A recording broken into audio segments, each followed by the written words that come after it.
It is a pleasure and honor to introduce Dr. Vasthare.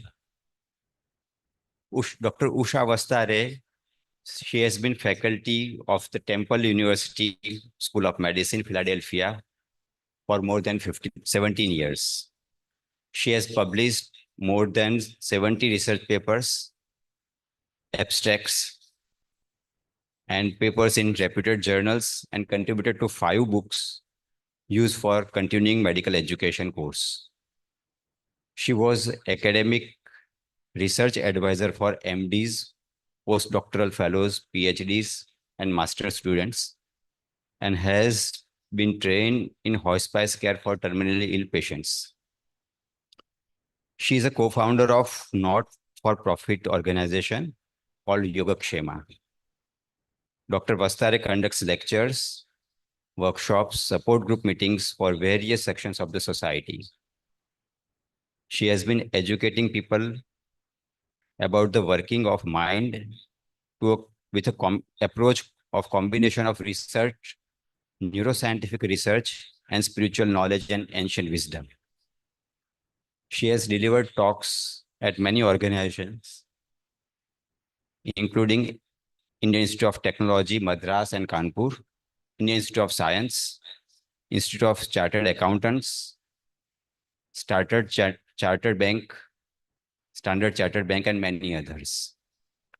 Dr. Vasthare's audience come from various sections of the society, ranging from homemakers to professionals and survivors of chronic illnesses and their caregivers.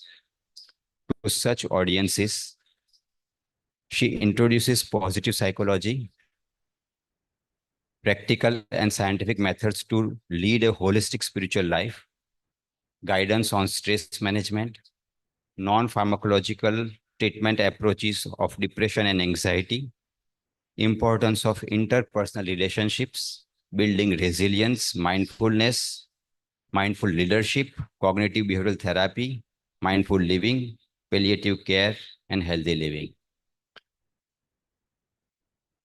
The program will continue for 2 hours, of which around 1.5 hours will be the talk. You can list out your questions if you have. And we have kept half an hour for the question and answers. She knows English and Kannada. So those who find difficulty in asking questions in English can take help of any other people, including me. I request all of you to keep your mobile either on off mode or silent mode, please. And without wasting much time, I request Dr. Vasthare to come. Thank you.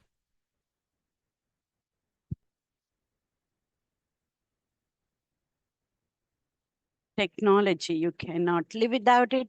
Can you live with it? But I hope you observed how these 2 men so calmly did everything. I think we will take it up from that. And thanks to Devang and Ravesh. And how calmly they fixed everything. That's what I was observing. I think that's a very good segue for today's topic. Right? Okay. I wasn't aware of this, but April is Stress Awareness Month, it seems. So, Bharat, it's a neat thing, you know, to be discussing this topic in this month. There is some kind of echo that's coming. There is some kind, now it's all right. Okay, it was too close. All right. All right.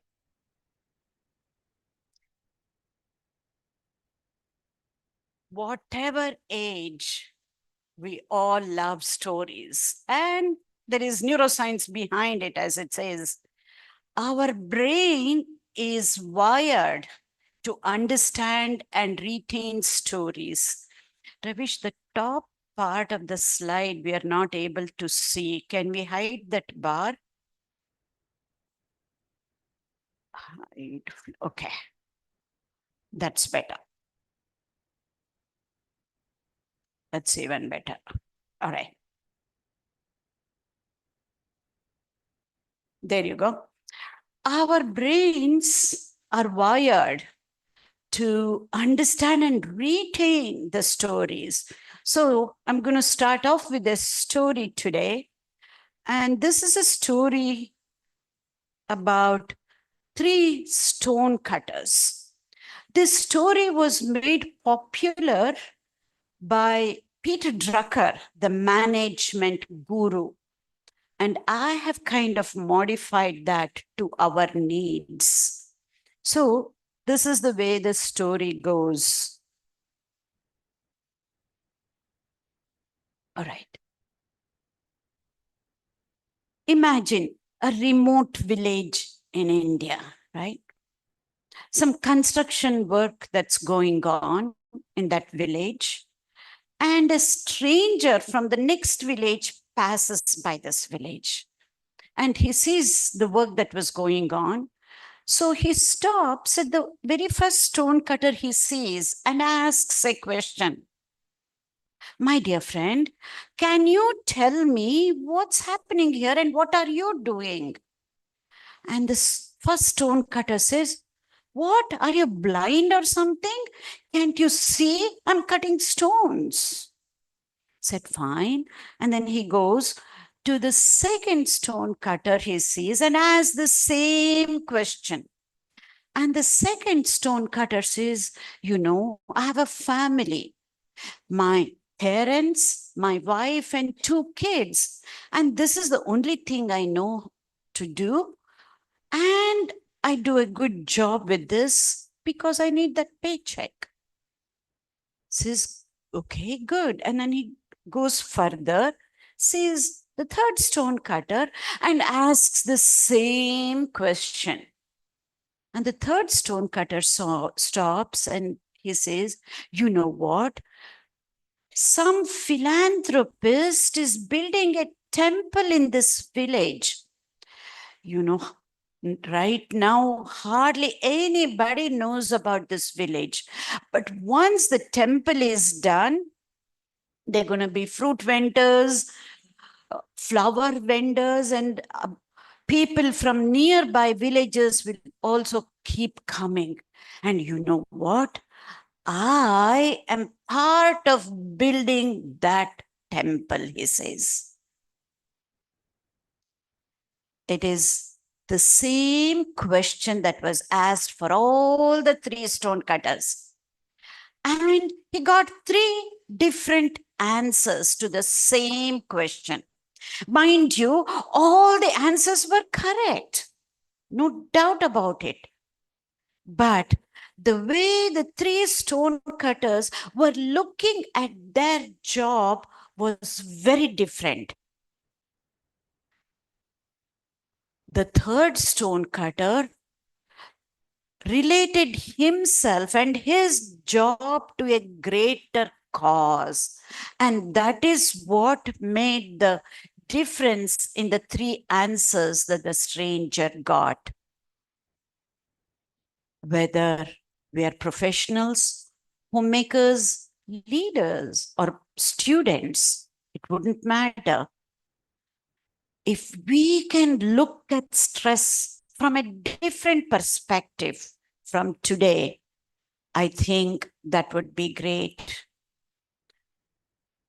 Right now, many of us know how to deal with the stress, how to manage the stress, and how to adapt and do little things here and there so that we're okay managing the stress. However, I'm going to ask all of you to start thinking about stress, to start looking at stress from a totally different perspective, so we can actually evolve through the stress that we all go through in everyday lives. So, if our why is clear, then anyhow that we learn from anywhere for that matter would be really easy to follow. So know the why you want to evolve through stress, because there are no right or wrong ways of dealing with stress. However, the stress that we go through every day, if we can learn how to evolve through that, I think it would be a great thing. So, and it's not just for stress, this is for our life itself. If we want to change something, if we want to transform our lives, then we have to have a really strong why and a clear cut why. That is when we can deal with any number of how to do it, how to change, how to transform, how to evolve will be really easy. It is as simple as that. But we need to keep learning if we really need to be evolving. And that's what my guru, Ramakrishna Paramahamsa, says: as long as you live, so long do you learn. He said that in very simple terms, but this is what we call one of the prerequisites to have a growth mindset.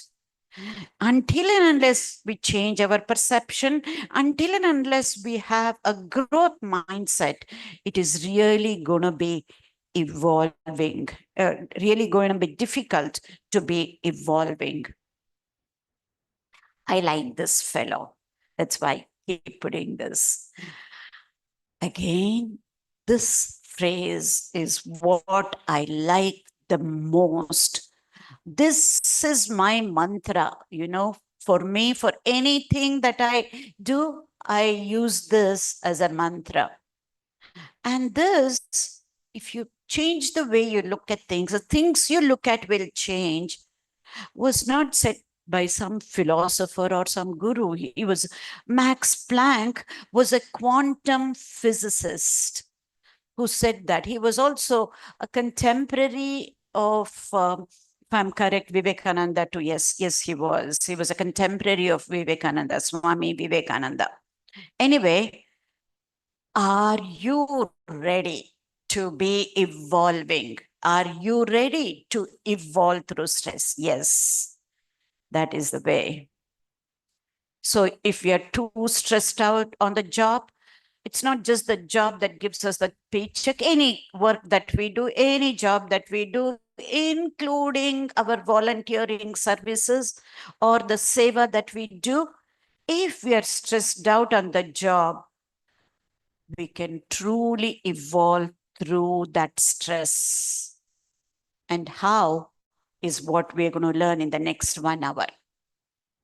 So, quick questions for you. You can just raise your hand if you think it is true. Do kids have stress? Yes. How about the students? Of course. How about working professionals? My goodness, that's why we are here.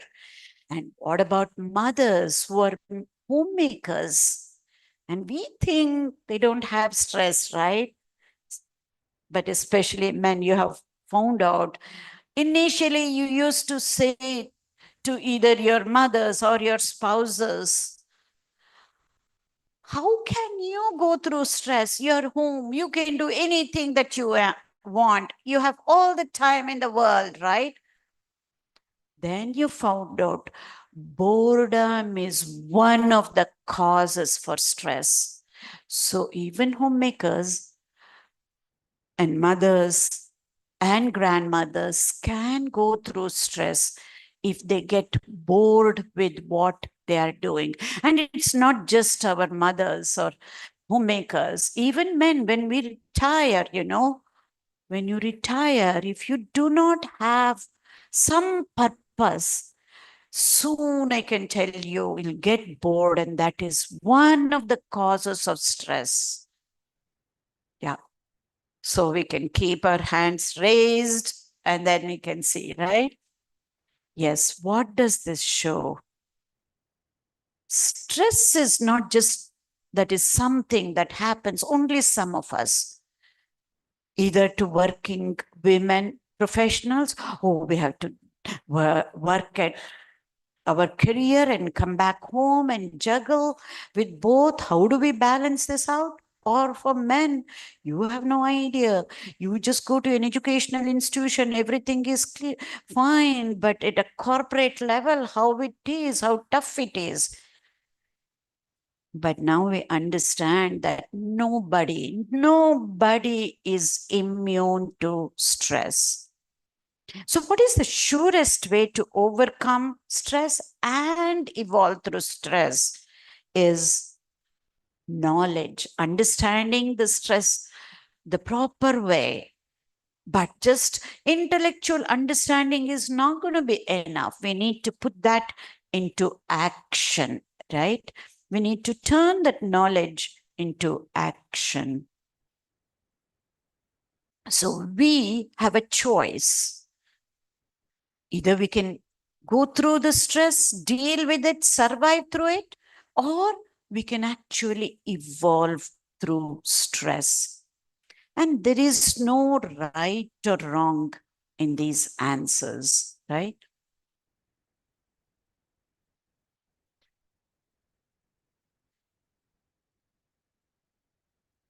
This is the time for a bit of interaction. If you have something really going, some doubt, some question that's going to prevent you from understanding what I'm going to be saying next, you can ask. I will decide whether to answer or that I would cover it in the next half hour. Really quick, probably one or two. Yes, sir. Always? No, not at all. There is what is called as eustress, which is really good. That is, I will cover that when I get to that. Absolutely not. It depends on also on how we look at it. And actually, the chemicals that are released when we undergo stress, is, if it is the right amount, is what helps us to cover. You will be able to get that as we go along. One more question before I go.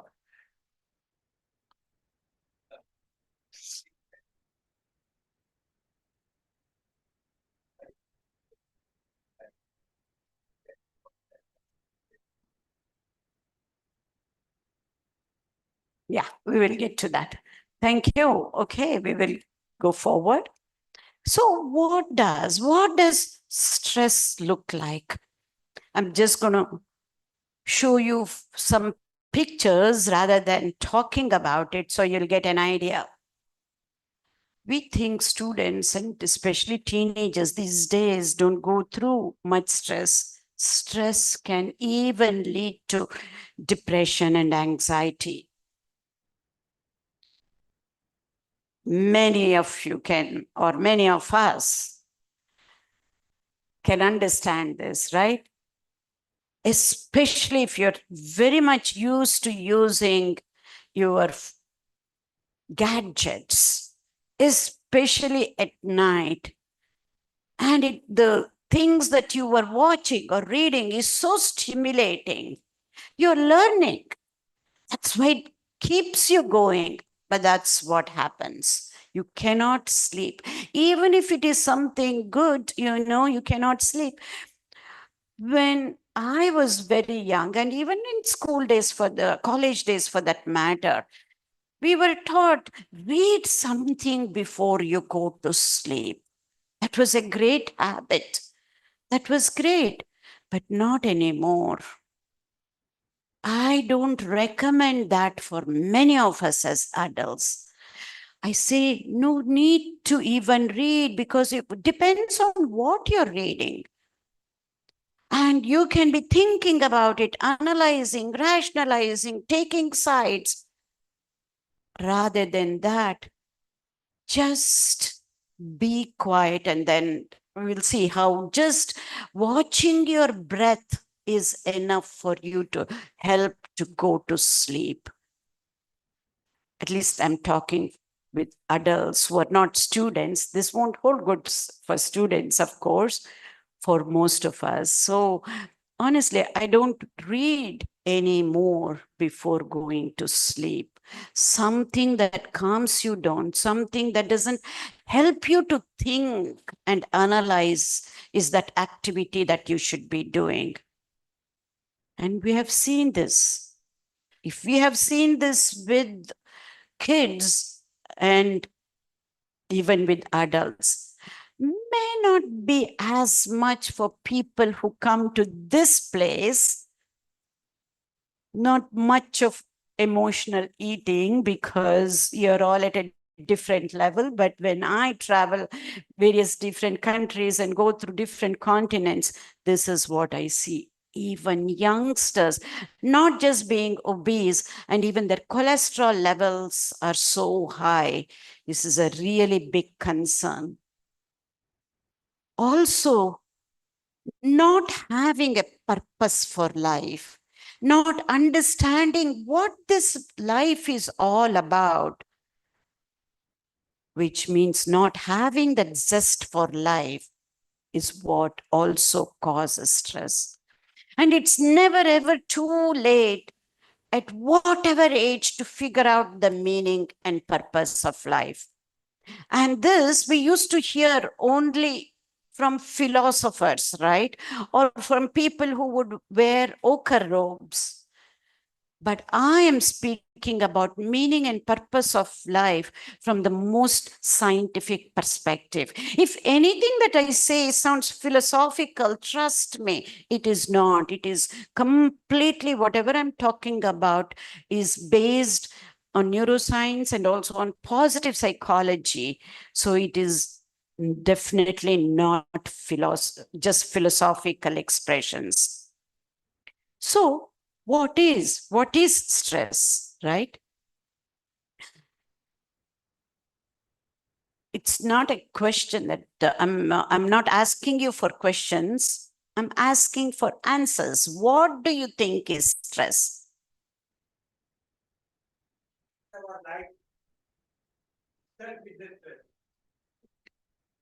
Come again? Leading life itself is okay. It's yes.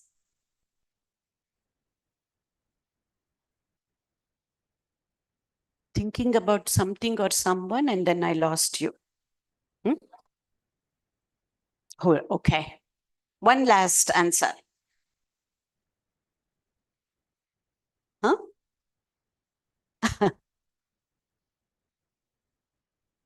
Yes. Okay.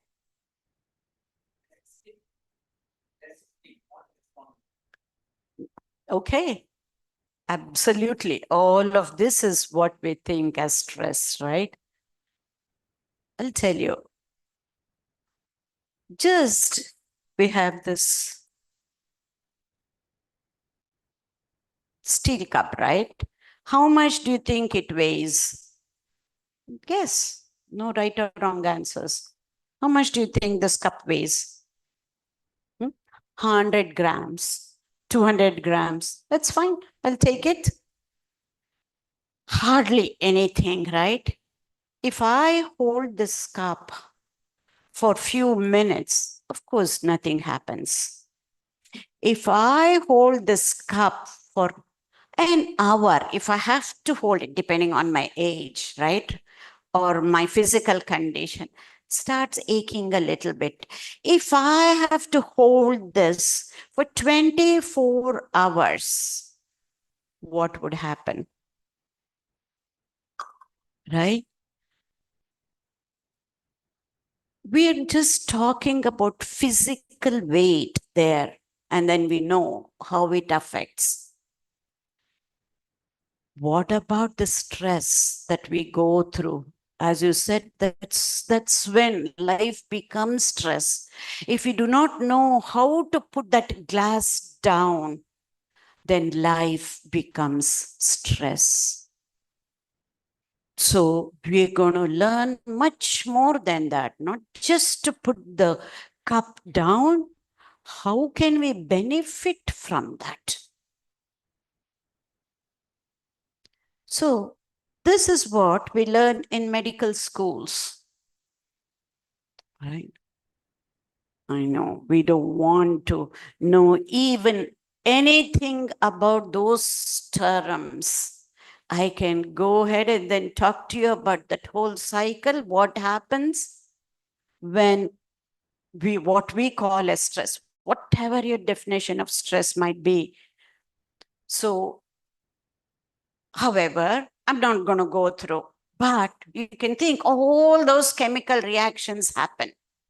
Ultimately, those stress chemicals are released.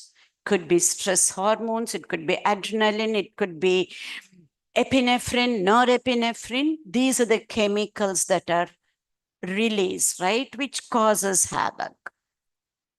We'll see what happens. So this whole thing, what you're seeing is what we call it as stress response. This is the key here.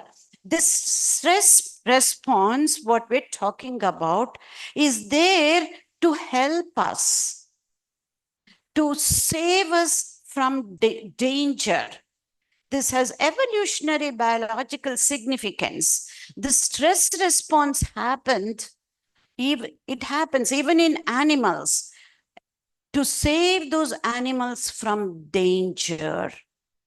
So I'm going to turn this around and then talk about stress and stress response in a different way. So if we can understand this, then the rest of it is going to be easy. Not this, we don't need to understand that, but this. You've seen in Discovery Channel, right? A deer happily grazing. And you can see it is so calm and quite happy by itself. And then all of a sudden, the deer starts running. And then you see the camera behind the bushes, right? And then you see the tiger, the camera on the tiger, and the tiger is trying to chase its prey. Look at this. Whatever happened in the body of the deer is also what is happening in the body of the tiger also. Just before the deer starts running away, all these things that you see happened in the body of the deer, which actually helped the deer. Lot more blood flow went to the leg muscles, and the heart started beating faster, right? And the respiration went up. All of that to help the deer run away from its prey, the tiger. Mind you, the same things happened in the body of the tiger too, because it needs its lunch. So it has to catch its prey. This is what happens. And this whole scenario, or what happened in the body of the deer, is what is called as fight or flight, run away. Of course, the deer cannot fight with the tiger, so it has to run away. So what we call as stress response actually helped the deer to save its own life. That means the deer was hardwired for that stress response to happen. And in a similar manner, we are all hardwired for this stress response. Leave it at that. And then what are your stresses? Again, it's a 3 or 4 quick answers I'm expecting here. Yes, for you, the life itself, as you said, life has become stressor for some of us. We'll take that as the first answer that you gave, sir. Another 3 or 4 quick stresses. What is the thing that causes you stress? Overactivity, okay.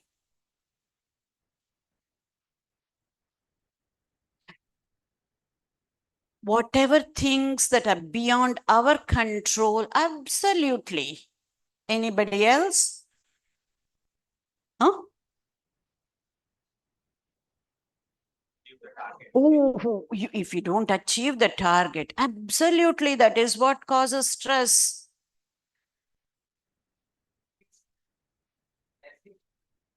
No, I want an answer from you, not a question. What is it that is causing you stress? Yes, the one at the back.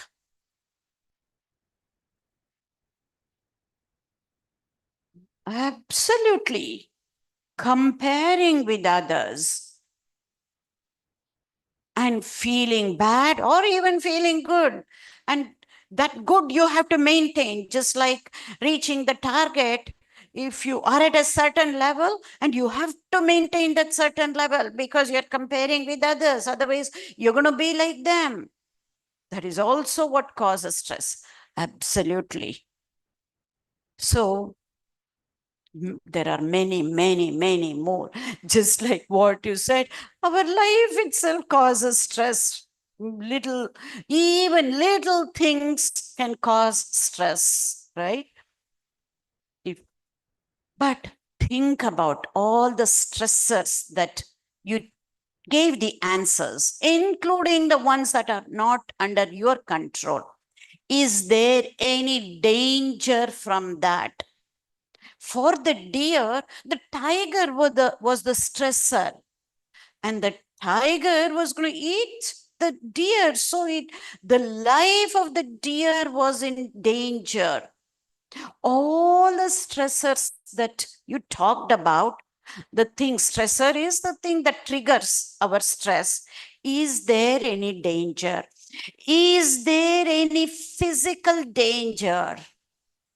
Yes, somebody is saying like this. Absolutely.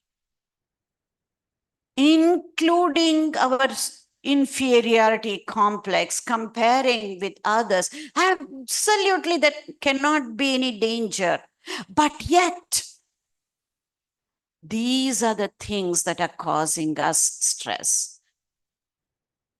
So the answer is to really understand as we understood now, but yet we need to know how do we need to evolve and what is it that is preventing us, even after knowing all of this at the intellectual level, right?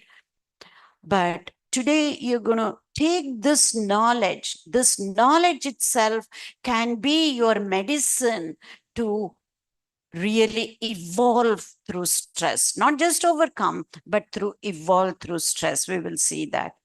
So our stresses, everything what you said, and some more, and we have many more. I'm just going to show as pictures. Of course, you can see this definitely is not Indian traffic. We cannot be waiting so patiently with so much discipline in line, right? It is even worse. That's what I'm trying to say.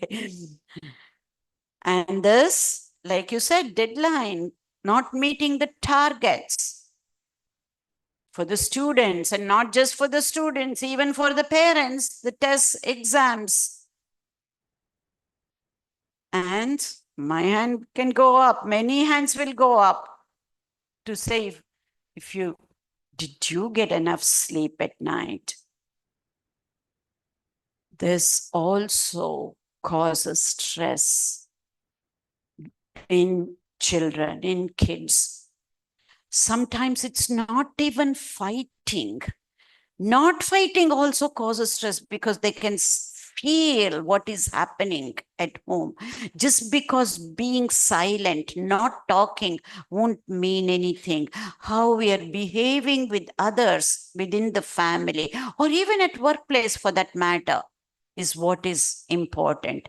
If there are differences, it is always better to have the right type of communication to iron out the differences. This was during COVID time, and for some people, this still happens. In many of the corporates, they say you can 3 or 4 days you can work from home. And that itself is a major stress right now, right? Sometimes a solution becomes our problem. So what does this all mean? As you rightly said, sir, our normal daily activities, which means our life, like what you said, our normal daily activities, our own loved ones, our own family, our own friends, our own colleagues, our own neighbors, and the strangers that we see while commuting to work, all of these are our stressors. Quite intense. But so I want to bring a comic for you. Did you know that stress has nothing to do with how much we work, how many hours that we work, even working for the deadline or for the to meet the target, right? It has everything to do with the way we feel during those hours of work. Everything to do with the way we feel meeting those targets. Everything to do with the way we feel meeting those deadlines. Everything the way we feel, how we deal with the things that are not under our control. Everything to do with our entire life, how we look at our life, which means it is all about perception. If you change the way you look at things, the things you look at will change.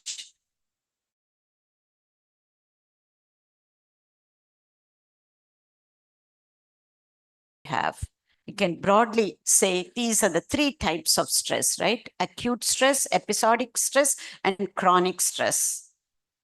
Acute stress is something you get caught in the traffic, you're late for that meeting, and that causes stress for a short while, or some quick illness, either some throat infection or some pain, and then you need to get treated, and then you're going to be okay, you know, or a little tiff, a small argument, either between parents or mom and the kids, whatever it is. But all of these do cause stress, but it's not of much concern because we bounce back. We get back to our normal ways after this acute stress.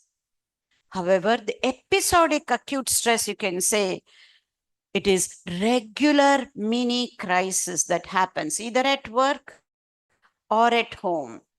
And regular tight deadlines or regular high targets that we need to meet. This is a given, right? Regular tests and exams, not just for the students, also for the moms especially. And regular fights at home. This is where start thinking about it.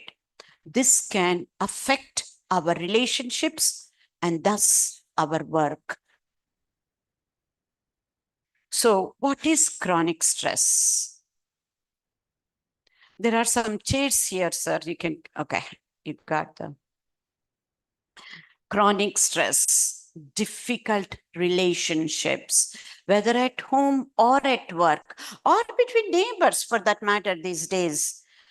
Some chronic illness or injury for oneself or some loved one in the family. And increased financial obligations that we cannot meet. Consumption of processed foods.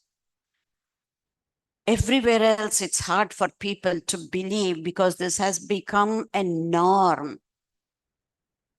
May not be for people who come to this place, but it's not difficult for you to believe because you're exposed to some newer ways of looking at life as you get into either naturopathy, Ayurveda, or other types of complementary healthcare systems. And you'll be surprised. This last one is nothing but not having discipline in life. chronic, irregular daily routines. I say to people, I will not ask you to get up at a certain time in the morning, Brahmi Muhurtam, get up and then do your yoga or your japa. For me, what is important is get up whatever time that suits your convenience and try to get up each day, every day at the same time, irrespective of what time you go to bed. This is one of the sleep hygienes. Irrespective of what time you go to bed, some days it happens. You go to bed late, but get up at the same time. I can assure you within a day or two, you will make up that sleep by going to bed earlier. And I just gave an example about sleep, but if we do not have a certain daily routine, doing the same thing every day, it might be boring for you, but that is what keeps you healthy. That is what keeps you physically healthy. That is what keeps you mentally healthy. Now you know how our forefathers were so highly disciplined, and you can also see how fit they were when compared to the present generation. And think about the future generation, our own kids and grandkids. It is not about asking somebody to have discipline in their life. The key and secret to this is within the family. If the elders, it has to come from the top down approach. If we have certain discipline and we do that with joy, hopefully, automatically, others would follow. But there should be joy in the way we carry on with that discipline. So let's get into 4 definitions of stress. I have chosen these 4 definitions of stress because it's easy for our implementation purposes in our daily lives. First and foremost is our internal reaction to the external stimulus, like the life itself. How are we reacting to everyday life or the things that are not under our control, right? Because there is a stimulus, a trigger, and we react in a certain way because our brain is hardwired for this reacting purposes, because it comes from our 4-legged cousins without the tail. So there is a stressor, and we do get stressed out because of that. This is what is that instinct mode. Just like with the animal instinct, we also have instincts, animal instincts only. So there is a stimulus and a reaction happens. But here is the key. Between the stimulus and the way we react, there is always some gap. There is always space between the trigger and the way we react. In that space, we need to choose how we react, whether we respond, whether we reflect during that little gap and then do what we want to do. So in other words, from the instinct mode, we go into either responsive mode or even better, reflective mode. That is the first definition of stress. And we gave the answer too right there. The second definition of stress, this is what we study. Stress is a biological term that refers to the consequences of the failure to respond appropriately.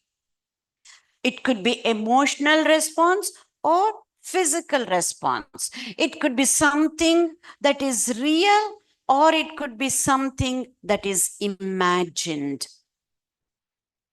So whether it is real or imagined, emotional or physical, our failure to respond appropriately is what causes stress.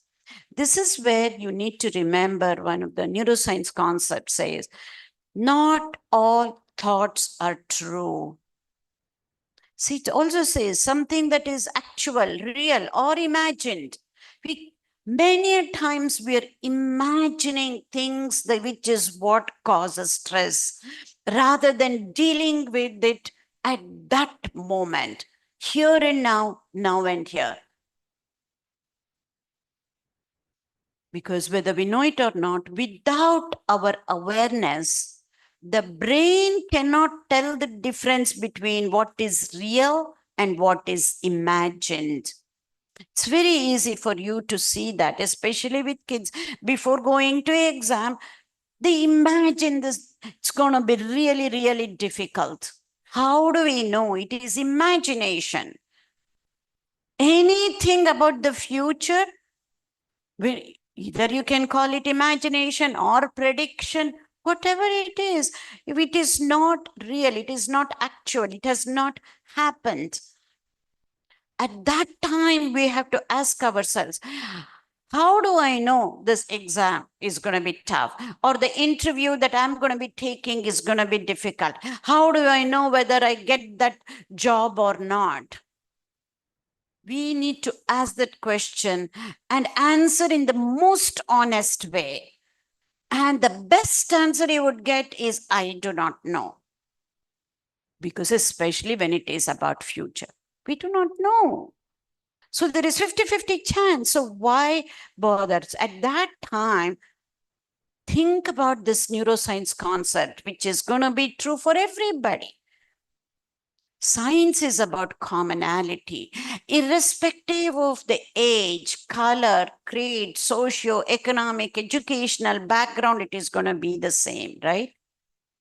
So the third definition of stress, somebody was talking about resisting the reality or not accepting the reality is what causes stress. We want the reality to be the way we want it to be. We cannot accept the reality as it is, and that is what causes stress. So whatever we resist persists, right? Whatever we resist, it persists.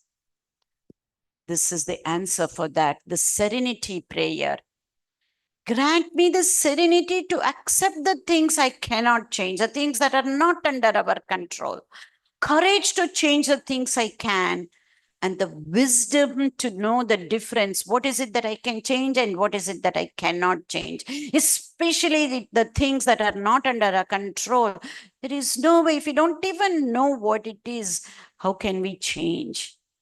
We need to accept with serenity, not accept like, oh, it is my karma. What is it that I can do? I have to go through this for the rest of my life. And this is what both science and our scriptures say. You can change your future. You can change your destiny. Because the future is not somewhere later. The future is now. And I'm going to show that in the most scientific way, that the future is now, not tomorrow, not next year, not after you retire, not after you build that home, the second home, or buy that third car, but the future is now. We will see that little later. So the serenity prayer is the answer for the third definition. The fourth definition of stress,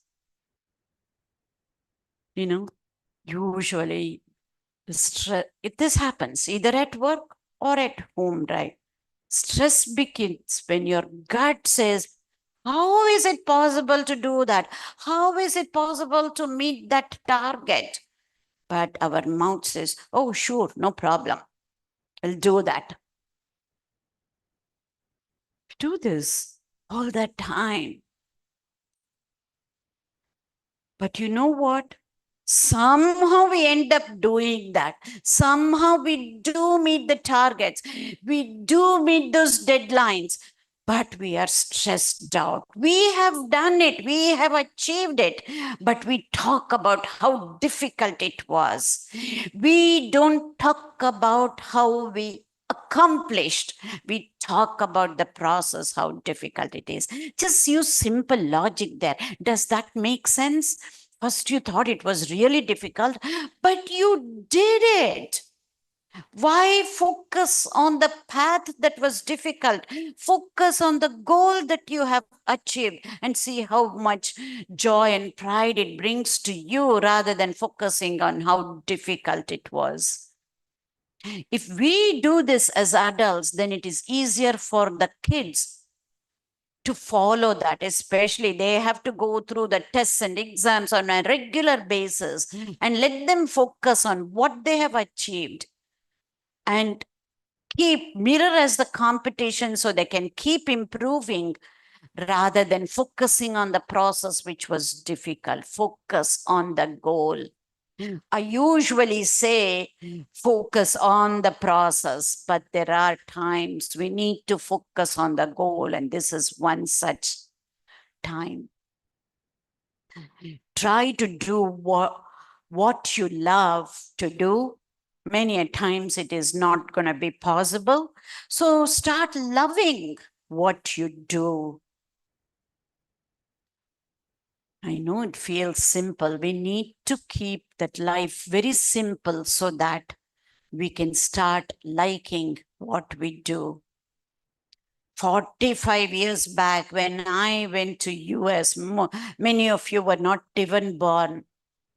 And at that time, I had to clean my own toilet. I had to, even though there was washing machine, still wash my own clothes, iron my own clothes, sweep, all of this I had to do.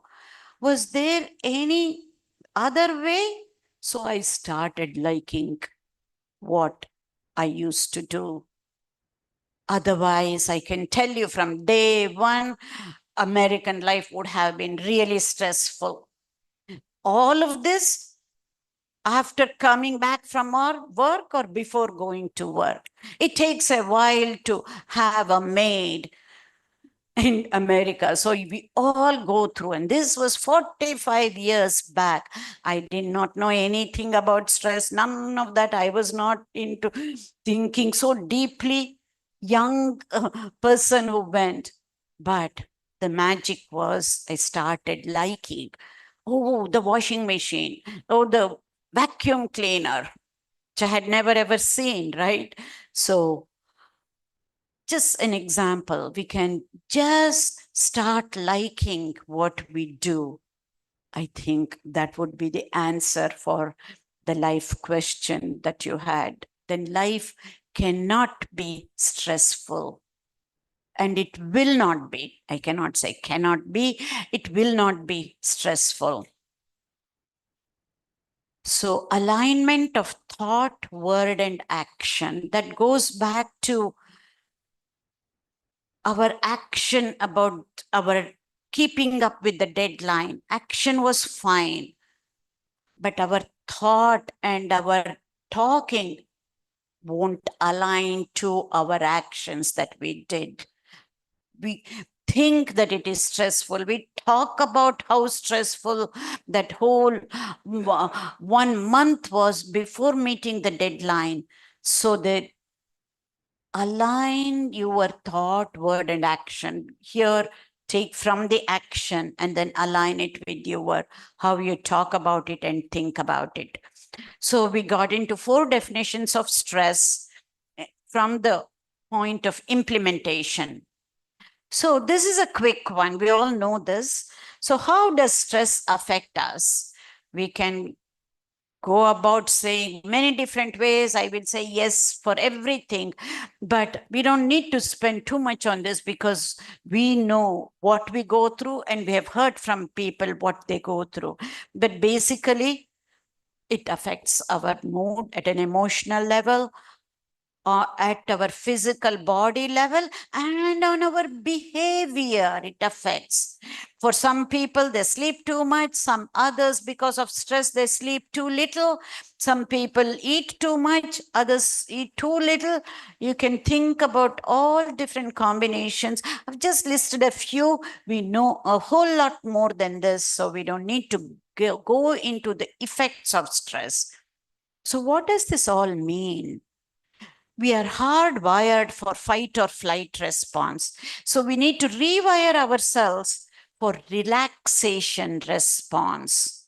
So what is this relaxation response?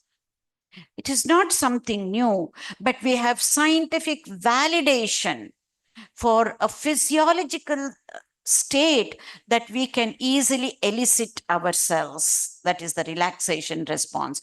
Not only that, it is universally accessible. Unlike other medical treatments, some people can afford, others cannot afford. But the relaxation response is accessible to each and everyone, irrespective of their age, socioeconomic, educational background. And it's a protective mechanism. It's a natural and innate mechanism that we all have against stress. And it counteracts the ill effects of stress at the level of body and mind. So in other words, we have two types of responses: stress response and relaxation response. These are both opposing responses, and we need to choose which one we're going to be eliciting. Of course, the stress happens automatically, but the relaxation response, we need to train ourselves to elicit that relaxation response. And that choice is ours to make. So, as I said, these two responses is always there in our bodies, and we need to choose.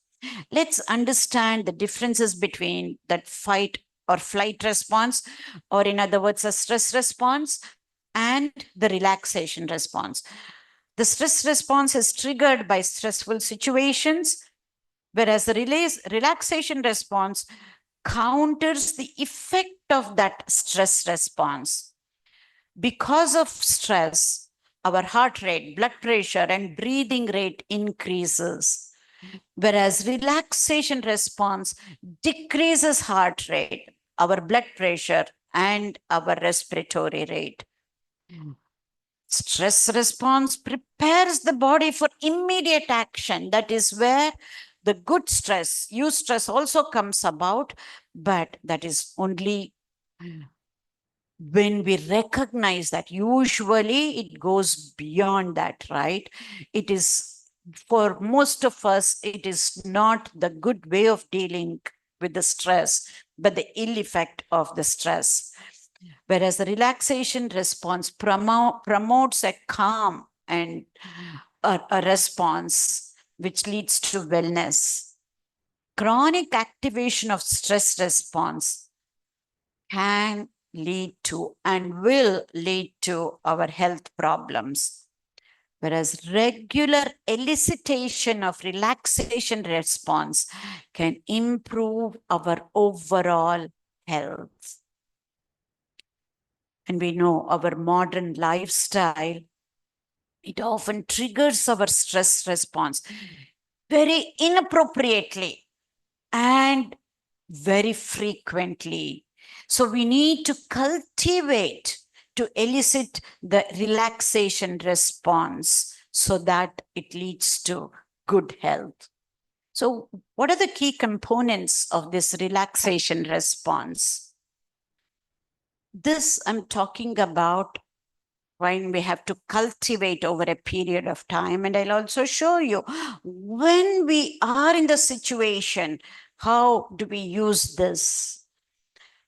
We need a quiet environment, and we need a focused activity. We can be focusing on our breathing. We can be focusing on some word or a phrase like either a japa or a word, just a word like om, whatever that is meaningful to you. Or easiest thing is to focus on our breathing. And we need to have a passive attitude. What does that mean? Just be a witness. Do not react. Oh, am I doing the breathing right? Did I count properly? No need to count. And am I relaxed? None of that. Just witness whatever is happening and have a passive attitude. Most important thing is the sukhasana. Comfortable position is important. What's really important is consistency, consistency, and consistency.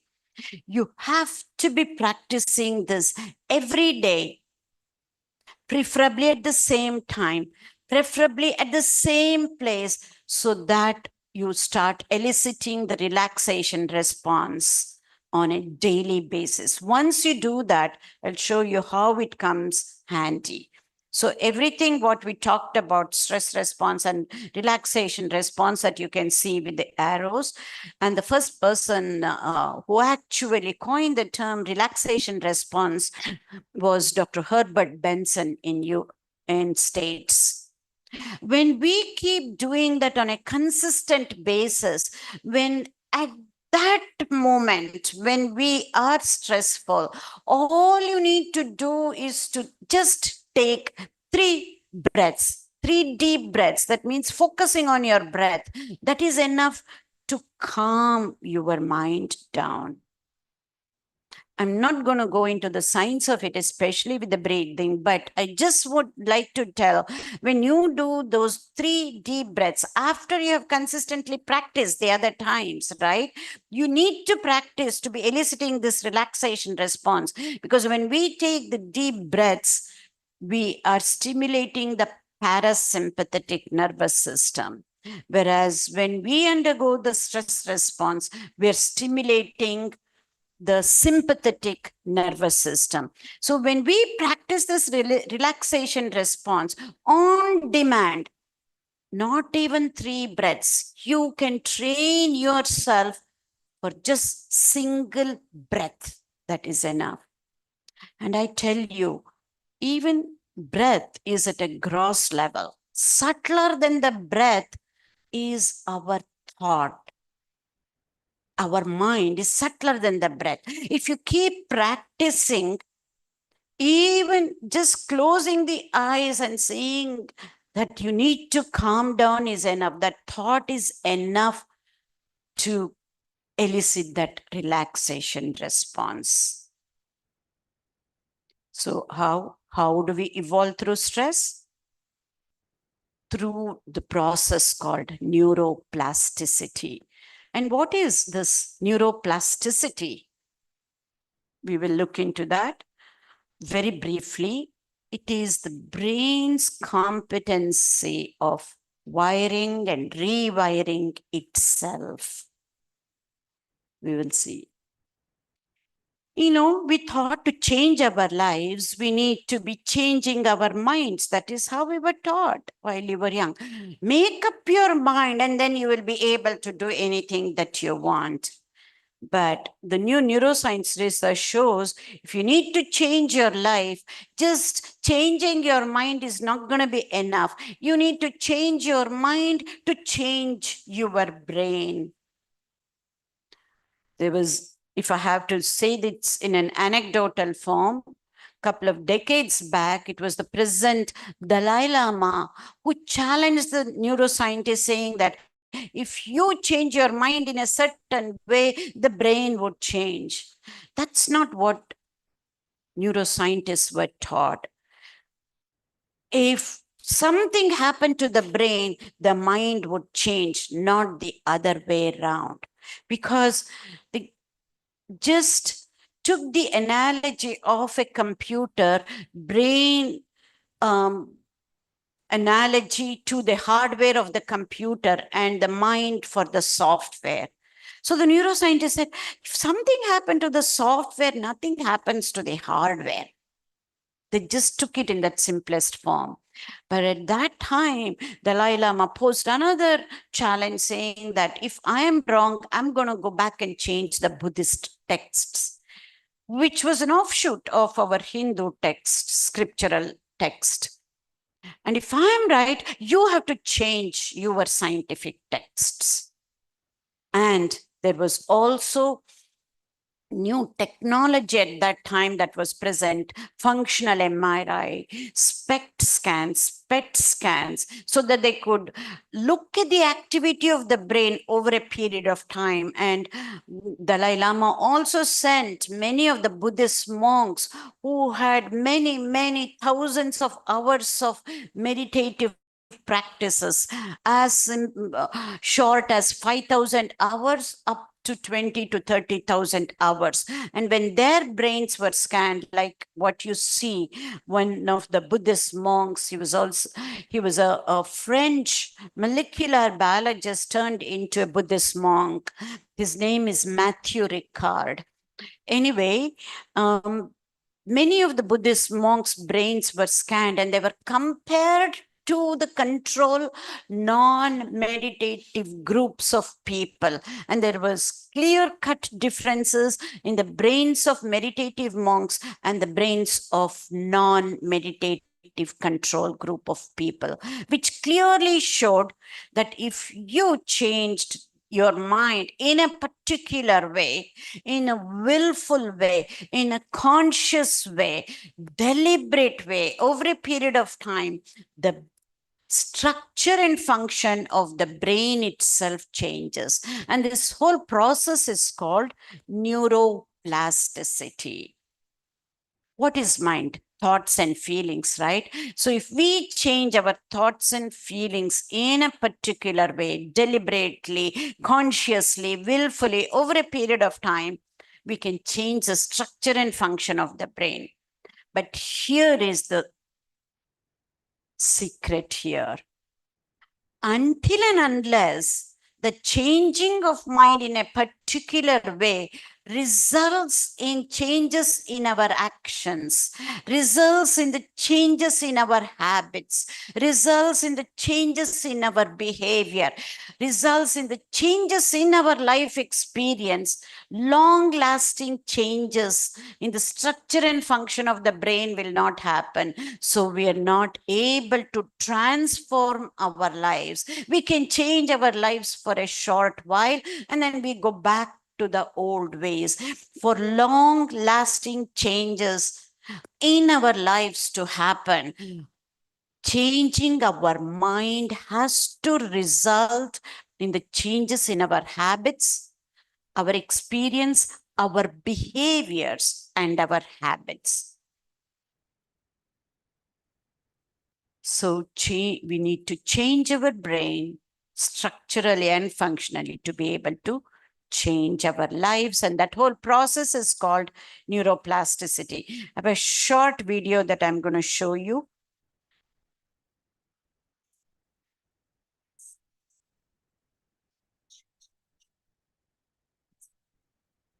Volume.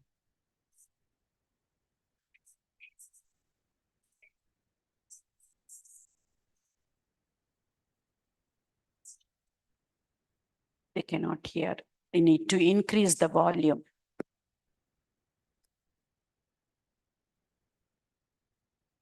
He'll be increasing it over that.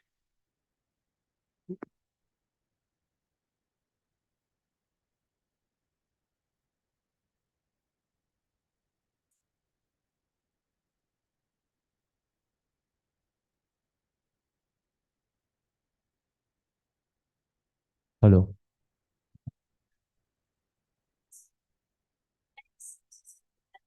Did not change after childhood, but it was hard by the time we became adults.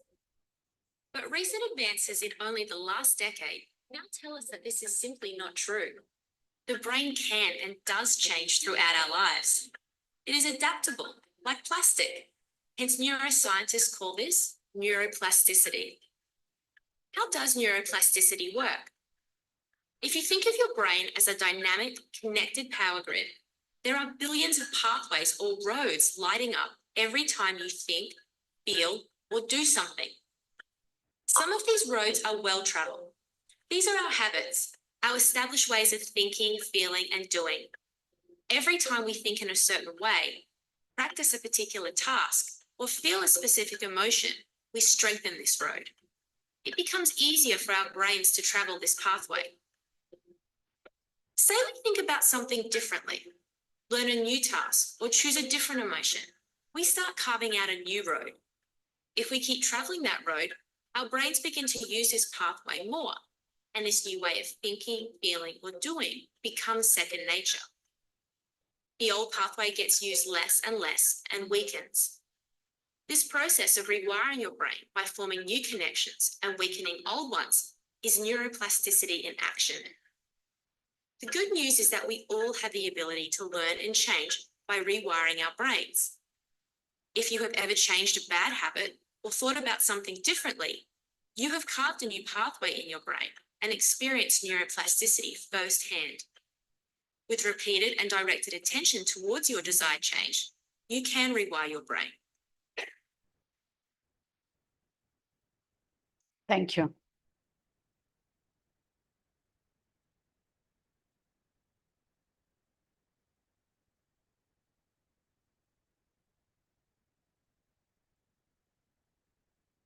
So that whole thing is what we talked about. Okay. Change in the structure of brain is through neuroplasticity.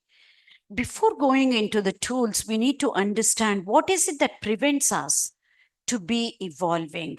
What is it that prevents us to transform and change ourselves? And what is it that prevents us to realize the potential that we have? We don't realize that we have so much potential within ourselves, and we need to be utilizing our potential to the fullest extent, irrespective of what age it is. And we can be utilizing our potential until our last breath.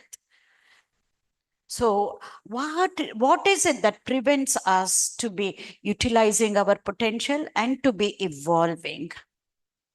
And these are the ants that prevent us to be evolving and using the potential to the fullest extent. These ants are nothing but it's an acronym for automatic negative thoughts, which come because of the negativity bias that we all have without any exception, whether somebody is a saint or a scientist, professor or a student, doctor or a patient, each and every one of us will have this negativity bias. And because of that, any thought, feeling, emotion, perception, experience, if it is a negative one, it sticks to our mind and brain like Velcro.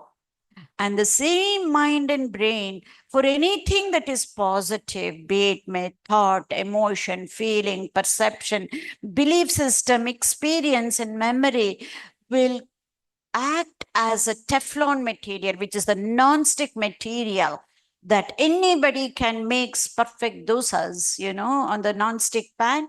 It gets washed off. Here is the key. Our mind, we know it is like a monkey or a pendulum going back and forth between our past and our future. And especially when we have these negative thoughts, the mind is so restless, it cannot stay focused on one thing. And especially when those ants, automatic negative thoughts, go unchecked and unnoticed, the mind acts like a pendulum, looking at the past with regret and also the future with anxiety. And whatever is happening in the present moment is not satisfactory to us. Here is the key. I told you, I'll show you how the future is not tomorrow. It is now, here and now, in a scientific way. Look at this. I say as a scientist, both past and future are our only mental constructs.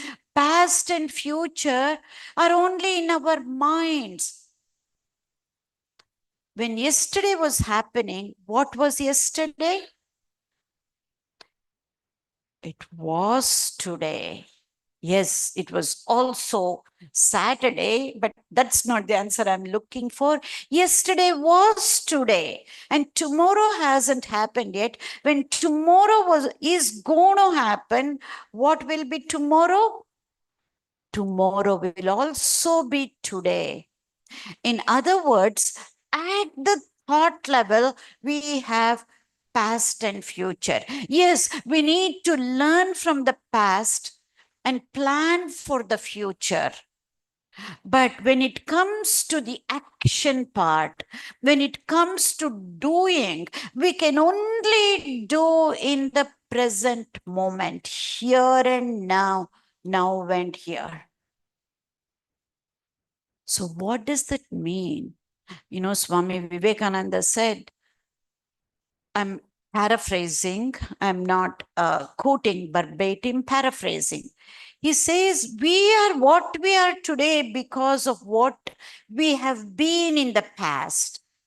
So if you think just logically, then what we will be in the future is because of what we are doing today. So that future is now. All we need to do, whether to manage stress or anything in life, to train our mind in any positive way, all we need to do is to focus on one moment at a time, because the only thing we have is this moment and nothing else. If we keep training our mind on a moment to moment basis, that is all it takes. Then we don't need to worry about, oh, I was exercising so much at one time, now I'm not doing. No need to. We can start any moment, we can start. And hopefully without feeling too bad, but enough. We should feel a little bit bad, just like that good stress, so that we can start. So the effect of ants is this: the automatic negative thoughts escape us being in the present moment. The ants make the brain, and it is so hardwired in our brains, it will make the brain to escape being in the present moment. And let's quickly look at the effect of ants and then go into the tools. Ants prevents living one's life to the fullest extent, utilizing our potential. It makes us focus on the obstacles rather than focusing on the goal. It comes in the way of deep and sustained attention to be focused for a longer time period, and makes us feel being stressed out is our own fault. So we get into self-blaming. And it comes in the way of nurturing meaningful relationships. And it leads to self-wallowing, only thinking about ourselves, so that it prevents us to be kind and grateful and compassionate with others, and especially our loved ones. So we need to reclaim our life by retraining our brain. And how do we do that? These are the tools, rewiring tools of the brain. And we talked already about the relaxation response. Let's look into the rewiring tools of the brain. There are a few. First and foremost is physical activity. And many of the mind-body interventions, it could be yoga, it could be mindfulness, any other mind-body intervention, developing an attitude of gratitude and developing altruistic attitude. Let's quickly go into each one and see what it means. First, physical activity. Beware of the chair. Most of us, including homemakers, if not the chair, the couch, right? All our work is, most of it is usually sitting down on the chair. So what do? Just keep moving. Just keep moving, because sitting is the new smoking. Yes, very powerful. We don't realize this has become a silent health epidemic.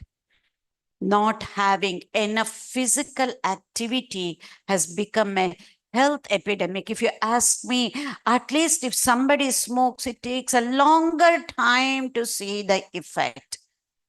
And lack of physical activity is enough within few months, depending on the age, or in a year or two will show the effect, and it affects our cardiovascular system. That's why they say it's becoming a health epidemic.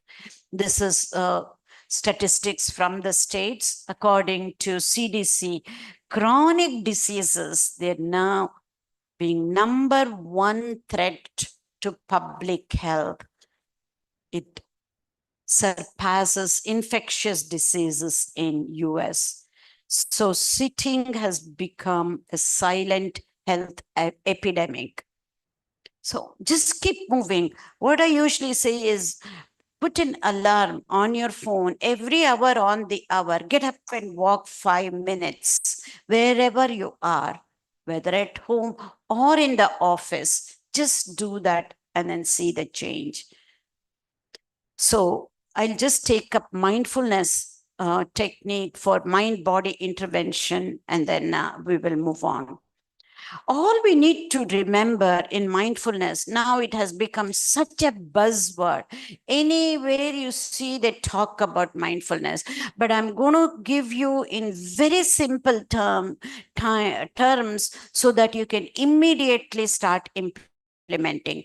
Mindfulness is about only 3 aspects. One of the things, being in the here and now, present moment, and being highly focused, being concentrated and highly focused, and being non-judgmental. Extremely important. We are here in the now moment, and we are even highly focused, but many a times we are judging ourselves or judging others for what we are doing. So being non-judgmental is the most important aspect of being mindful. What do I mean by that? I'll give you a quick example, then you will see. I'll take the example of students, a student who is just finishing up 10th grade or even 12th grade will be saying, oh, this is the last year I'm going to be studying math. I'm going to be changing my major so that I don't need to study math. While studying math, they think like that. They even score good percentage, but while studying, being judging, we don't realize it's not about just once doing it. This kind of judging becomes our habit. Especially if you're intellectuals, we feel we can judge, we can know the difference, what is good and what is bad. So that becomes a habit, we start judging. We need to be so careful. Being mindful means to be non-judgmental. To be doing these 2 things, it takes a while because judging is hardwired into us. You have to be aware. Your self-awareness has to be heightened in such a way that you should know when you're judging, and be kind to yourself at that moment. Oh, I'm judging. I should not. I need to be mindful. Or being with people who are mindful, who are not judging, is what helps. So we need to rewire our brain to be in the now moment.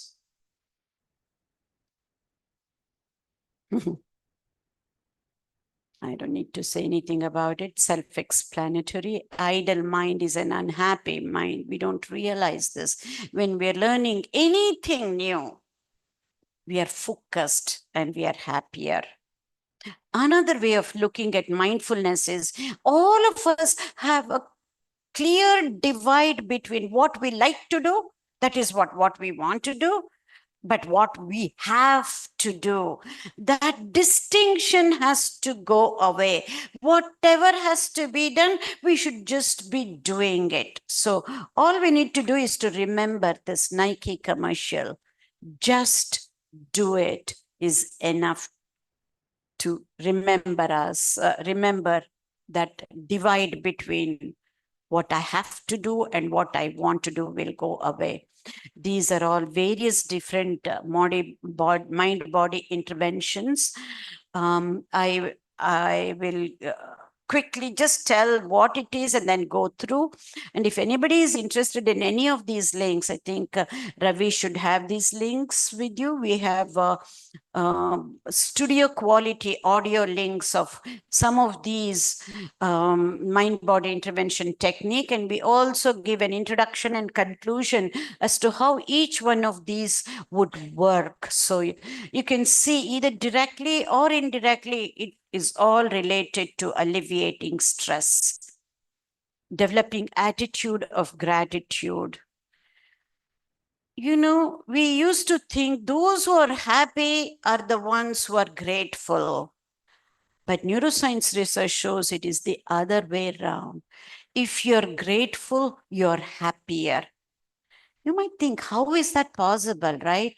All you need to know is when we are grateful, we're focusing on things what we have, not on what we do not have. If you're not grateful, usually we focus on things that we lack.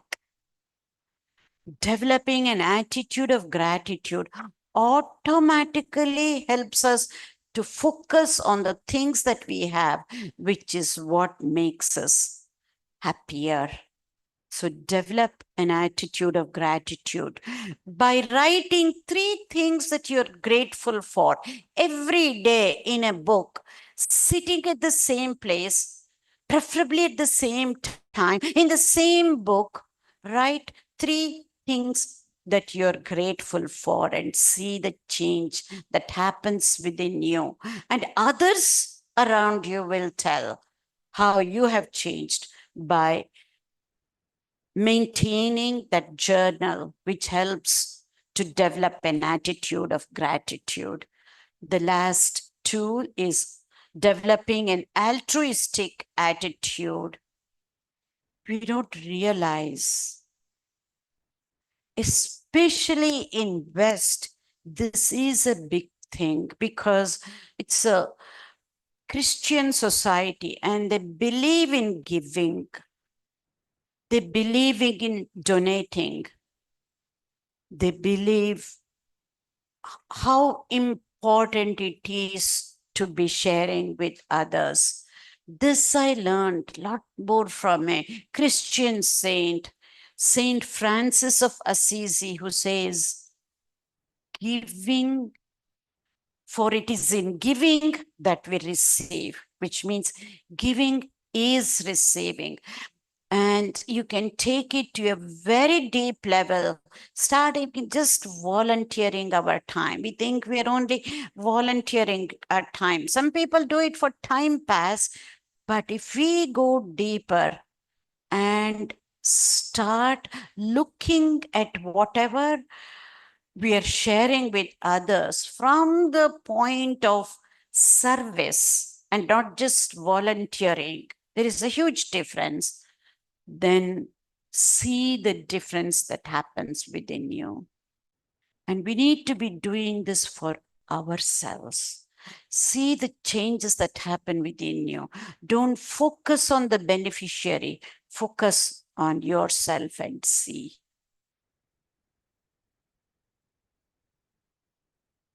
Another way to look at altruism is whatever you're doing, look at from the perspective perspective of as a service. You don't have to go out and do anything. Whatever you're doing at work, whatever you're doing at home, from the perspective of service. Remember the 3 stone cutter story? Be the third stone cutter. If you start identifying yourself with the greater cause that is bigger than you, that is a way of developing an altruistic attitude. Also remember, we can only give what we have inside ourselves. If we come back from work, if we are stressed out, and that is what is going to show on our spouses and our kids. If we are compassionate and kind and loving and understanding, and that is what we can give to others. Be grateful and develop an attitude of altruism. Be magnanimous with your gestures and words. Maybe it little things at work they ask you to do, some extra work. Do it willingly. Any way you will do it, do it willingly and see. And finally, evolving through stress, first and foremost, we need to figure out our own purpose in life.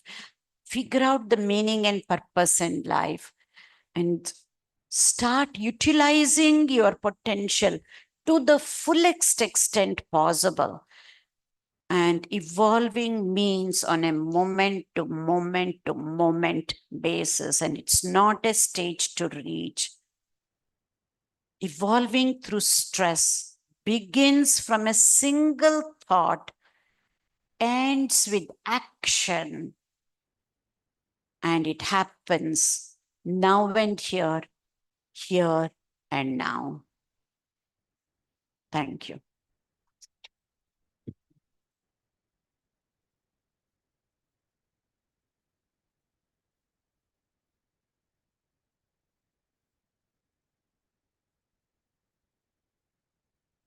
Hello, check. Wonderful lecture. It is not just relaxation response or just breathing awareness or things like that. But if we really want to evolve through stress, there are a number of things that she has suggested. Now it is time for question and answer. Those who are comfortable asking in English can ask in English. Those who are not, we know Gujarati, Hindi, English, and Kannada also. I think we need some volunteers too.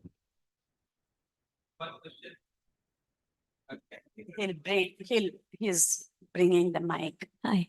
I just wanted to know that when you were talking about the negative biases, so those negative biases are inborn like the stress, or it is cultivated of our experiences? Both.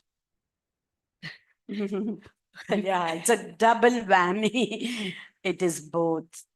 So how it is our neuro process that when we born, it just comes with the birth? Yeah, it's because of evolutionary biological significance. So it does come, for example, even you wonder, right? We give different terms for all of this. How would I say? The bottom line for this negativity bias, the real cause is fear for these automatic negative thoughts, and that is innate.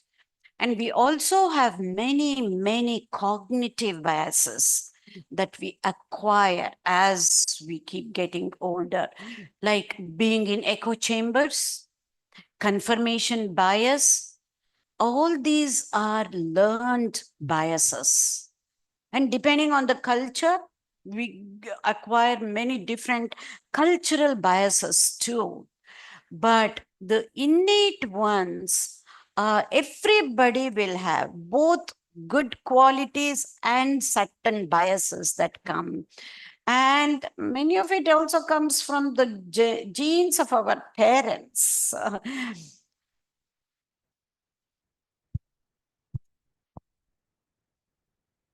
The question is actually, can we control our thoughts by changing our actions? Control our?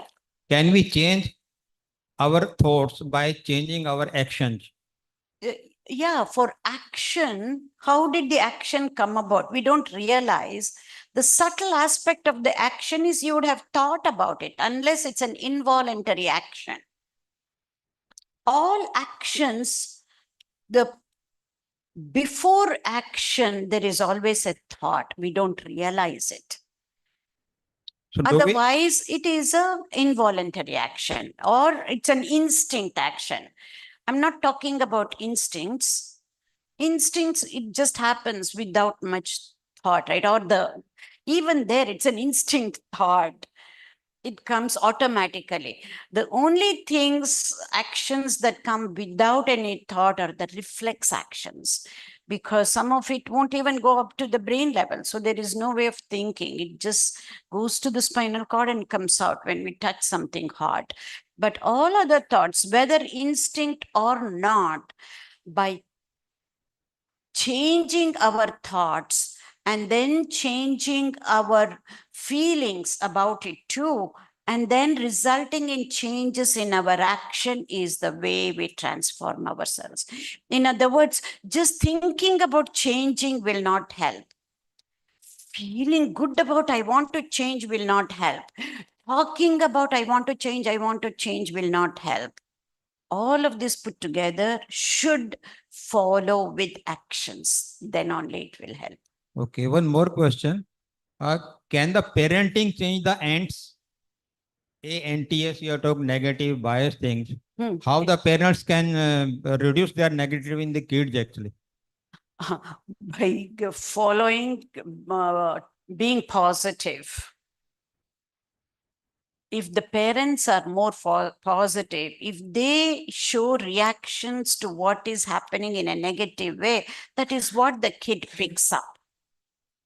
So the parents need to be positive so that the kids can pick up the positive nature when it's young.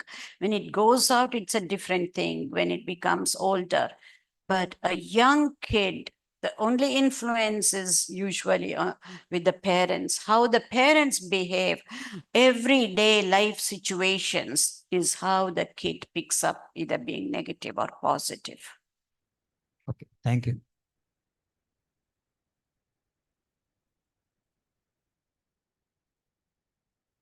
Madam, I'm thankful to you, listening, very good talk. Madam, I see these days, there is another way of relaxation also in the society. In big cities, a lot of dance clubs are developing and people are relaxing, dance clubs. And our young people, even older people are enjoying it and getting relaxed. What do you say about this method of getting relaxed? I didn't understand the question properly. Out of dance clubs. And Oh, youngsters get dance. connected with that and they feel they are relaxed. So what is your opinion?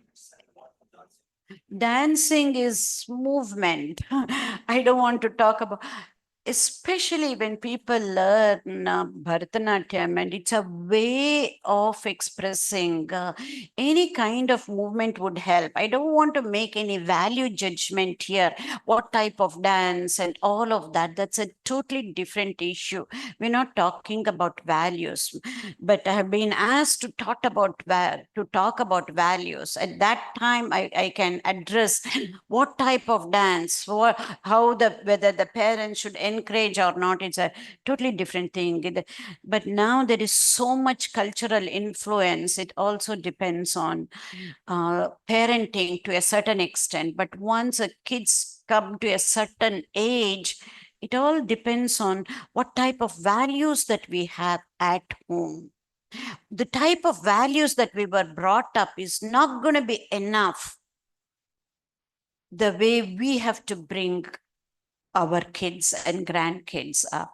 I'll just give you an example so it makes sense. What type of values?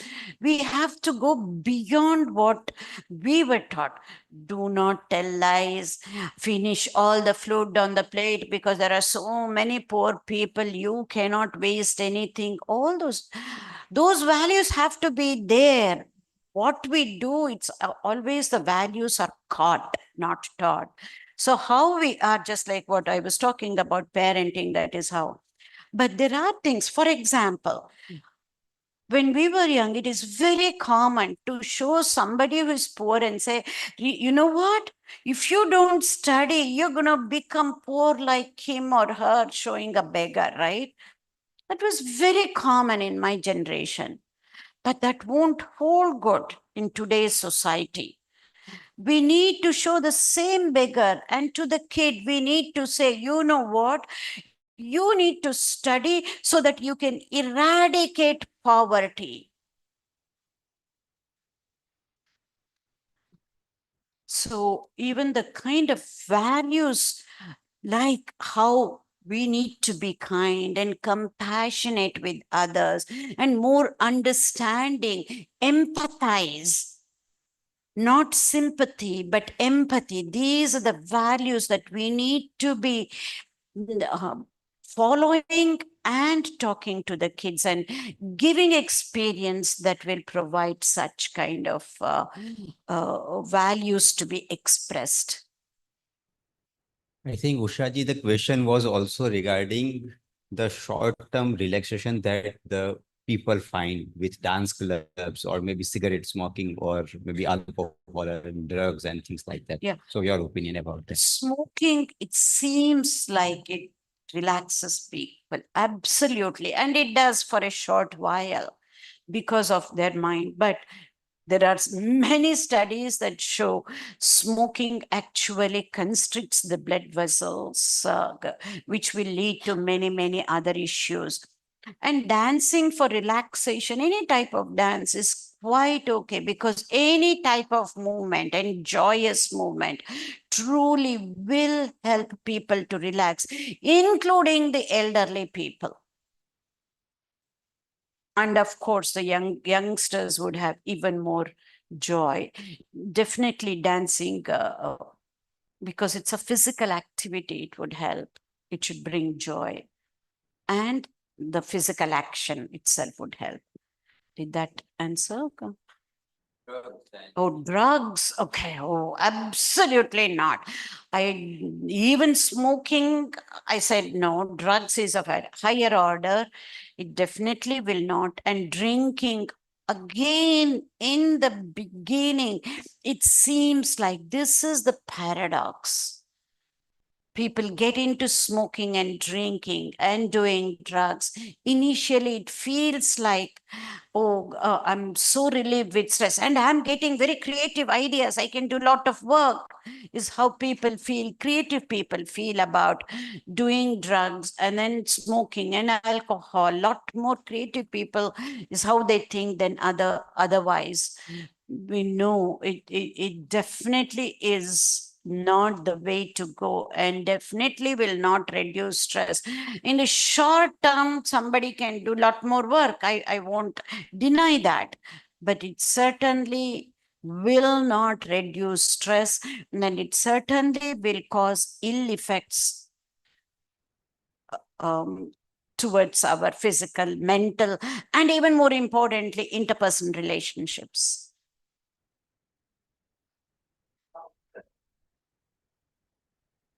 Current era of too much of social medias and all that, we have become more judgmental, and we start comparing with each other, when we see these social media posts and all that. So what is being judgmental, and which are the remedies to become non-judgmental in your point of view? Yeah.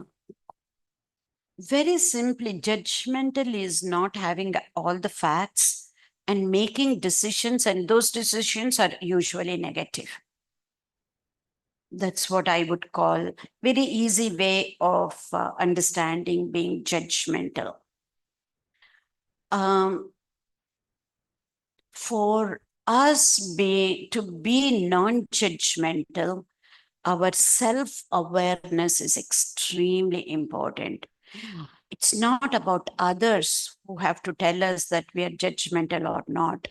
Even if they tell, we don't accept because we don't think that is judgmental. Oh, it's my experience. I know how this person behaves. We don't even give the benefit of doubt, right? So when our self-awareness is heightened and we need to be brutally honest to ourselves, then only we know that whether we are judgmental or not. When we question our own judgmental thoughts, I can assure you, we will come up with the answer, I do not know. How do I know his intent or her intent at this time, right? Maybe it was true in the past. Anybody can change. How do I know the person's intent right now? So let me give the benefit of doubt and then take it at the face value and be cautious. Because if you're dealing with the at the level of business, trading and whatnot, you have to be careful. You have to be cautious, but keep giving the benefit of doubt, but being conscious. Because I always believe it is possible to either manifest or elicit good responses from anybody. But at what cost? It will differ from one person to another. The person who is trying to manifest, how much are we willing to take that risk? But it is possible, because we do need to believe in the innate goodness in the people. Just like we have innate negative qualities, we also have innate good qualities. Just like that story I usually talk about, there are always two wolves fighting with each other.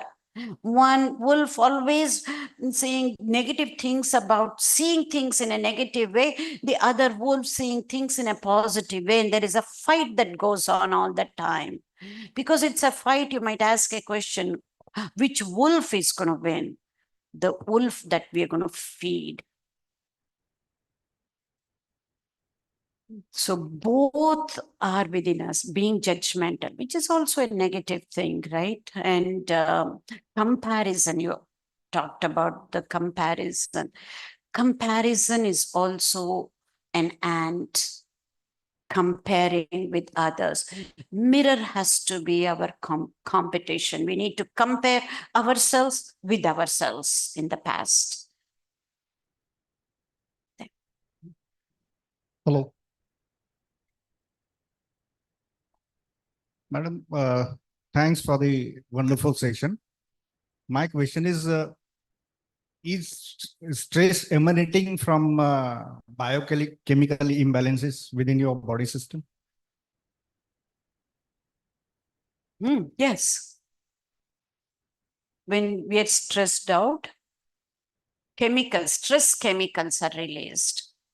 And if it's an acute stress, one type of chemicals. If it becomes chronic, other type of chemicals are also released that get into the system and cause ill effects on the health. Yes, it's the hormones that are responsible. Ma'am, one question I want to ask, that if stress has become our habit or our nature, then what is that one thing or one mantra which we can follow and implement in our daily life initially, which we can start to overcome this habit which we have cultivated with over the years? Yeah. That why has to be strong. And I'm going to take it that the why is strong enough for us to change. And just breathing. Watch your breath. We call that, we give terms. Earlier they used to call it meditation. Now scientifically we call it mindful breathing, because breath happens so automatically we don't even realize. Breath is the bridge between our body and our mind. As soon as we focus on our breath and make it a bit deeper, the mind calms down. So just focus, practicing earlier times, that consistency, so that we can focus on single breath and calm down at that moment. And it happens instantaneously. Good question.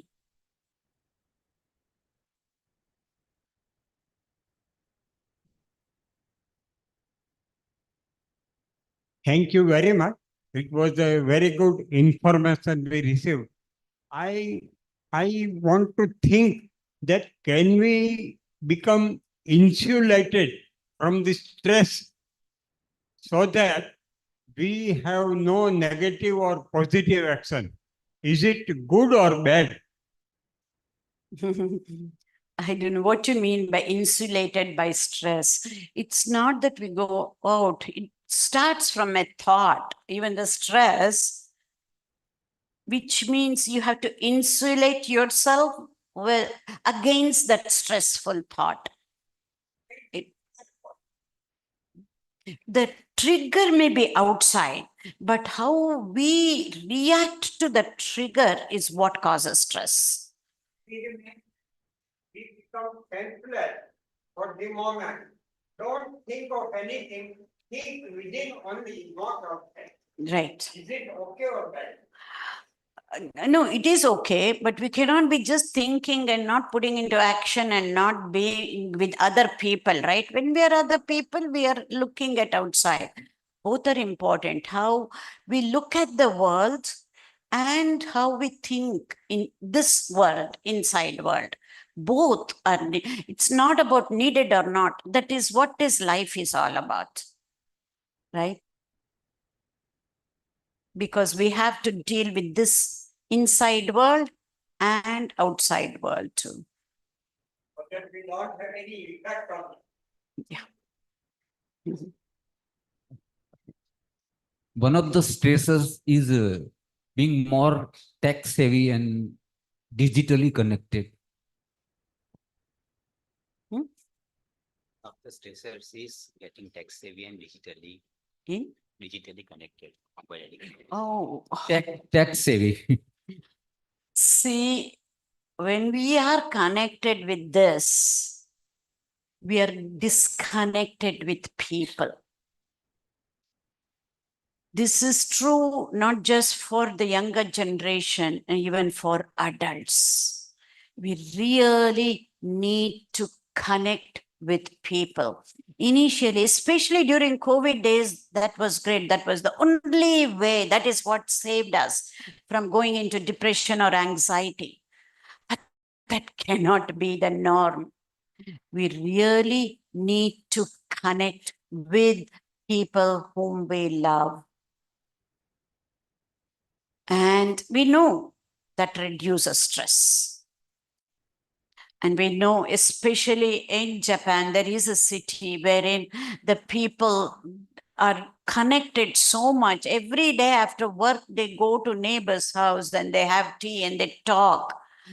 And their health is so much better than the rest of the world for that matter. And they live for much longer years and healthier. And they came to know it is because of that interconnectedness with people. And they have seen that with in other cities, in other countries too, and they found out to be true and repeatable. So connecting with real people is extremely important. Just being on the Facebook is not going to be enough. We need to have face-to-face interactions.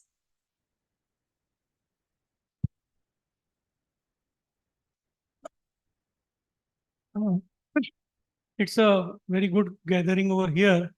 And I have attended sessions of Usha Amma before 3 years in the same hall. And so I could not control myself. Listening to her is the first step. Implementing it is the next step.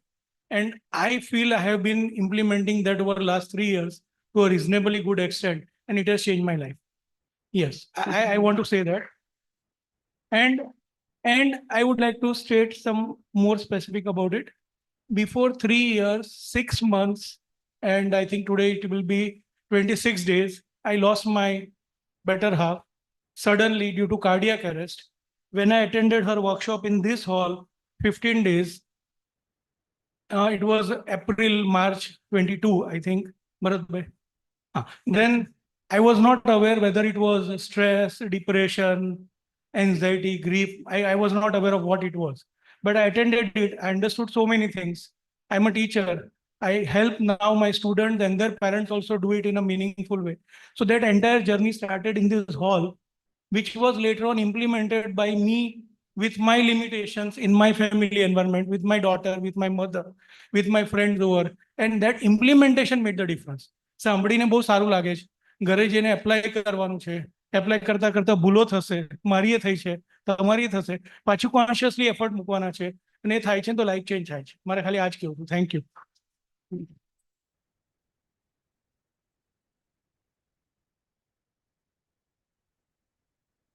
He is referring to a workshop that we had organized around 3 years back, and it was about treating depression and anxiety through non-pharmacological measures like the knowledge. She was the key faculty for that.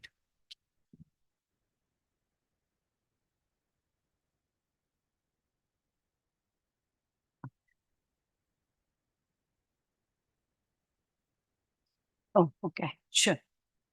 Just, I didn't want it to repeat again, so now no other questions.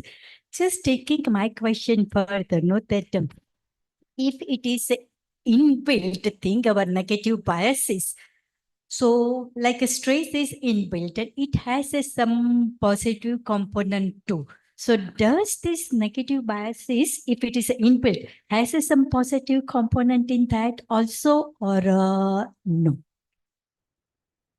The positive component of this negative bias, there is, and that helps for our survival. That is the evolutionary significant aspect of this bias, because fear is the mother of all negative emotions. And the way the negativity bias was built was back in the cavemen, when they knew which tree is high enough that they can climb and then jump down, or which hill that they can climb and whatnot. And that was transferred to many generations. That fear factor is there. And that is extremely important. This negativity bias is important for our very survival. It will be useful to know who is your enemy, who is not. Especially if you're in a business field, then you know, oh, outwardly everybody looks nice, but I know from experience and what my friend has told me about this person, I have to be careful. That's because of the bias. That is where it comes into play. So for our very survival, negativity bias is extremely needed. But that's exactly what prevents us to be evolving. Negativity bias is what hinders us to be evolving and to give everybody a chance and to separate out the person from the action. Many a times it is hard for us to separate out the person from the wrong things he did, and we combine the two. We don't have to do any business with that person. We have to be careful, but we shouldn't have anything against that person. That is evolving in that particular context.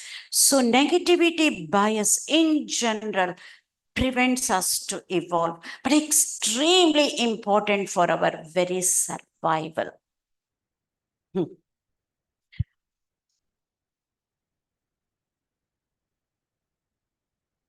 Yeah, I think there are no more questions and time is also over. So we conclude the session here. Thank you, Shanti, for her wonderful talk, sharing her knowledge, experience, wisdom, and of course, her valuable time and energy. She keeps on coming almost every year here, and we wish she keeps on coming, and we take her advantage of her knowledge and wisdom every year. And thank you all for being part of this workshop. Thank you.